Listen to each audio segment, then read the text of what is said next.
ان اللہ و ملائکتہ یصلون علی النبی یا ایھا الذین آمنوا صلوا علیہ وسلموا تسلیما الصلاۃ والسلام علیک یا رسول اللہ وعلی آلک و اصحابک یا حبیب اللہ۔ حضرات گرامی، دفتر اول مکتوبات شریف کے 112 نمبر مکتوب جو حضرت امام ربانی مجدد الفسانی رحمۃ اللہ علیہ نے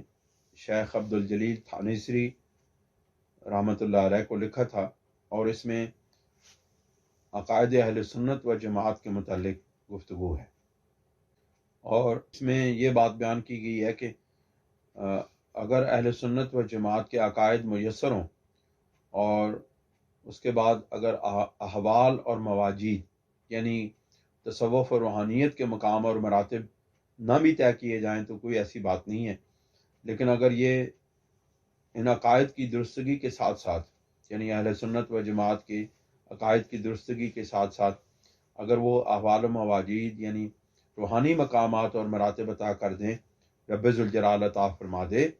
تو پھر یہ بہت بڑا احسان ہوتا ہے۔ اس کے متعلق آپ ارشاد فرماتے ہیں، حق سبحانہ و تعالی شانہ ما مفلسان را بے حقیقت معتقدات حقہ اہل حق یعنی اہل سنت و جماعت متحقق ساختہ، کہ حق سبحانہ و تعالی نے ہم مفلسوں کو اہل سنت و جماعت اہل حق کے عقیدہ کے مطابق اپنے اعتقادات کو، اپنے عقائد کو درست کرنے کی جو توفیق عطا فرمائی ہے، جو ہمیں اہل سنت و جماعت کے عقائد حقہ میسر ہیں، وہ اللہ رب العزت کا بہت بڑا انعام ہے۔ اللہ رب العزت نے ہم مفلسوں پر بہت بڑی مہربانی فرمائی ہے۔ توفیق اعمال مردیہ نقد وقت گردانیدہ، اور اللہ رب العزت کی مرضی کے مطابق یا اللہ رب العزت کی جو پسندیدہ اعمال ہیں ان کو کرنے کی بھی اللہ کریم توفیق عطا فرمائے۔ احوالے کے ثمرات این اعمال ان کرامت فرمودہ، وہ احوال جو ان اعمال کے ثمرات یعنی ان کا عوض ہیں یا ان کا اجر ہیں، اللہ رب العزت ہمیں وہ اپنی رحمت سے، کرم نوازی سے عطا فرمائے۔ بتمام جناب قدس خود جل سلطانہ جذب فرمائے کہ اللہ رب العزت اپنی بارگاہ کے اندر مکمل طور پر جذب فرما لیتا ہے یا جذب فرما لے۔ کارینس وغیرین ہمہیج، یہی اصل کام ہے، اور اس کے علاوہ جتنے کام ہیں وہ کچھ بھی نہیں ہیں، بیکار ہیں۔ جے احوال و مواجید کے بے تحقق بحقیقت معتقدات ان فرقہ ناجیہ میسر شود، کیونکہ اگر اس فرقہ ناجیہ یعنی اہل سنت و جماعت، فرقہ ناجیہ کا مطلب ہے جو آخرت میں نجات پانے والا گروہ ہے، یعنی فرقہ اہل سنت و جماعت جو آخرت میں جس کو اللہ رب العزت کی طرف سے اور رسول اللہ صلی اللہ علیہ وسلم کی طرف سے کامیابی کی نوید ہے، اگر اس کے اعتقادات حاصل کیے بغیر اگر احوال و مواجید یعنی روحانی مقامات و مراتب اگر حاصل ہو جائیں جز استدراج ہیچ نمی دانے، تو ہم ان کو استدراج کے علاوہ کچھ بھی نہیں جانتے۔ یعنی ایسی بات جو کرامت ایک ہوتی ہے، کرامت ایک ہوتا ہے استدراج۔ کرامت وہ ہوتی ہے جو اللہ رب العزت کی طرف سے وہ ایسی عادت کے خلاف بات جو رب ذوالجلال کی طرف سے ظاہر ہو جائے وہ کرامت ہوتی ہے، لیکن ایسی بات جو ریاضت اور مشقت سے اور مجاہدات سے حاصل کی جائے لیکن وہ شریعت کے مطابق عمل نہ کرنے کی وجہ سے، وہی چیز جو کرامت ہوتی ہے اہل اللہ کے نزدیک، یعنی وہ لوگ جو اہل اللہ جو بات کرتے ہیں اور ان سے کوئی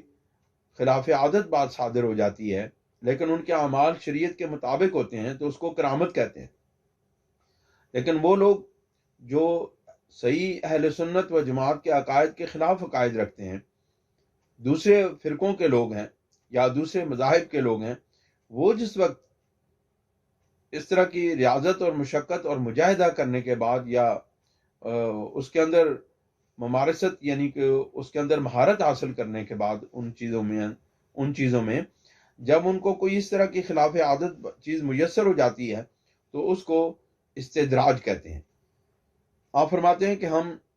جو اہل سنت و جماعت کے جو فرقہ ناجیہ ہے اس کے اعتقادات کے خلاف اگر یہ اعتقادات حاصل نہ ہوں تو کوئی ایسی چیز جو احوال و مواجید سے تعلق رکھتی ہو، یعنی کہ جو روحانی مقامات سے تعلق رکھتی ہو، وہ حاصل ہو جائے تو ہم اس کو استدراج ہی سمجھتے ہیں، اس کے علاوہ کچھ بھی نہیں سمجھتے۔ وجز خرابی ہیچ نمی انگارم، اور اس کو خرابی کے سوا اور کچھ بھی نہیں جانتے۔ بائین دولت اتباع فرقہ ناجیہ ہرچے بدہن منت میدارم و شکر بجامی آرم، اور یہ جو دولت ہے یہ فرقہ ناجیہ اہل سنت و جماعت کی عقائد کی اور اعمال کی کامل اتباع کے بعد جو کچھ بھی عطا فرماتے ہیں وہ اللہ رب العزت کا احسان ہوتا ہے، یعنی کہ احوال میں سے، یعنی روحانی فیوزات اور برکات میں سے جو کچھ بھی عطا کیا جاتا ہے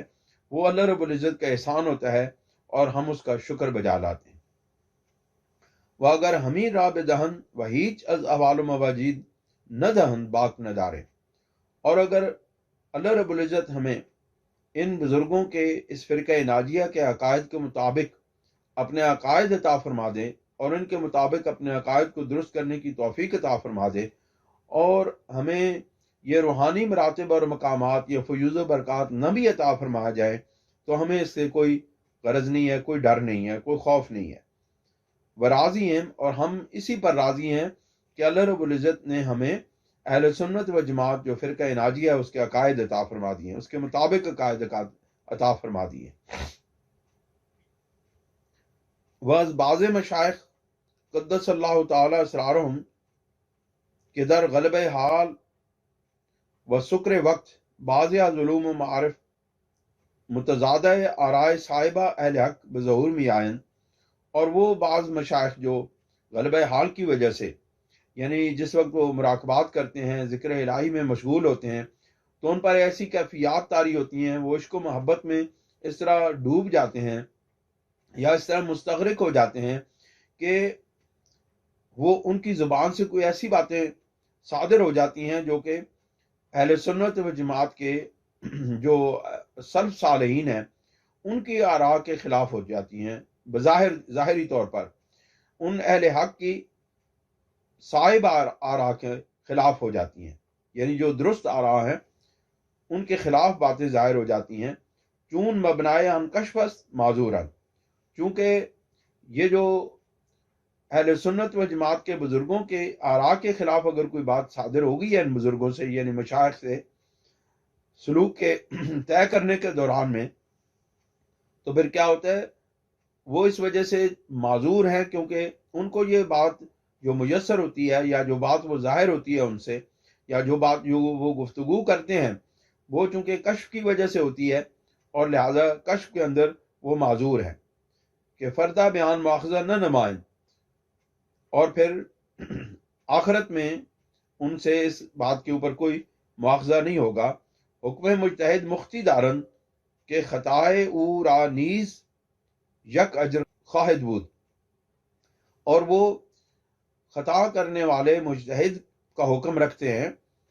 کہ جس کو ایک درجے کا اجر حاصل ہوتا ہے، یعنی ایسا مجتہد جو فقہی معاملات کے اندر کوئی اجتہاد کرتا ہے اور اس سے خطا ہو جاتی ہے تو اس کو اس جد و جہد اور اس غور و فکر اور قرآن و سنت کی ان حوالہ جات کو اکٹھا کرنے میں اور ان کے اوپر ان دلائل پر غور و فکر کرنے کے اندر جو وہ مشقت برداشت کرتا ہے، یا جو اخلاص کے ساتھ اس مسئلے کو حل کرنے کی وہ کوشش کرتا ہے، تو اس کی بنیاد کے اوپر اگر اس سے خطا بھی واقع ہو جاتی ہے، یعنی وہ مسئلہ صحیح طور پہ اخذ نہیں کر سکتا ہے، تو اس کے باوجود اس کو ایک درجے کا ثواب ملتا ہے۔ لیکن وہ مجتہد جو قرآن و سنت کے استدلال کو سامنے رکھتے ہوئے درست فیصلہ کرتا ہے اور وہ قرآن و سنت کی آراء کے مطابق ہوتا ہے، تو یا فقہ کے اماموں کے مطابق ہوتی ہے وہ بات، یا جو مجتہد اعظم جو کرتا ہے، تو اگر اس سے کوئی خطا ہو جاتی ہے تو اس کو ایک اجر ملتا ہے، لیکن اگر وہ قرآن و سنت کے مطابق معاملات اخذ کر لیتا ہے یا مسائل اخذ کر لیتا ہے تو اس کو 2 درجے کا ثواب ملتا ہے۔ وہ حق بجانب علماء اہل حق است، شکر اللہ تعالی سعیم۔ اللہ رب العزت کے جو نیک بندے ہیں، جو اہل حق ہیں، علماء ہیں، تو ثواب کی بات یعنی کہ جو صحیح بات ہے وہ ان کی طرف ہی منسوب ہے۔ اللہ کریم ان کوششوں کو قبول و منظور فرمائے۔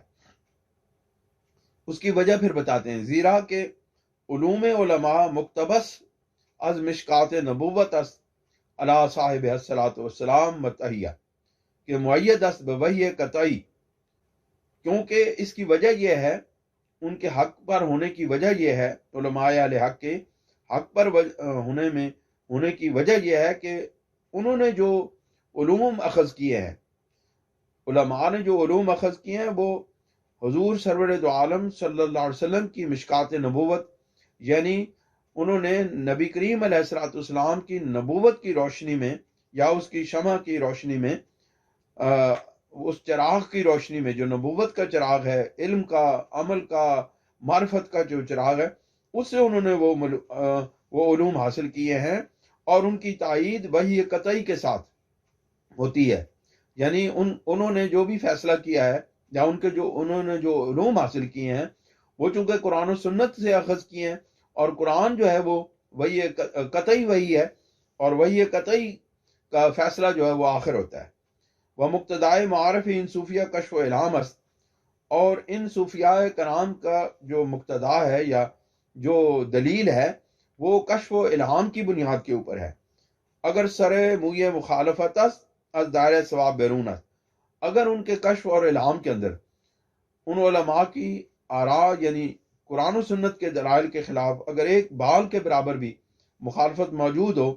تو وہ درست راستے سے ہٹ کے باہر چلے جاتی ہیں ان کی باتیں۔ یعنی صوفیاء کرام جو اپنے کشف و الہام کے مطابق جو بات کرتے ہیں، جو گفتگو کرتے ہیں، اس کو قرآن و سنت کے دلائل کی روشنی میں پرکھا جاتا ہے۔ اگر ان کی بات قرآن و سنت کے مطابق ہو اور ان دلائل کی روشنی میں ہو تو اس کو قبول کر لیا جاتا ہے، وہ درست ہوتی ہے۔ لیکن اگر ایک بال کے برابر بھی قرآن و سنت کے خلاف وہ بات ظاہر کریں تو وہ بات جو ہے وہ اس ثواب کے دائرہ سے باہر نکل جاتی ہے۔ ھذا ھو العلم الصحیح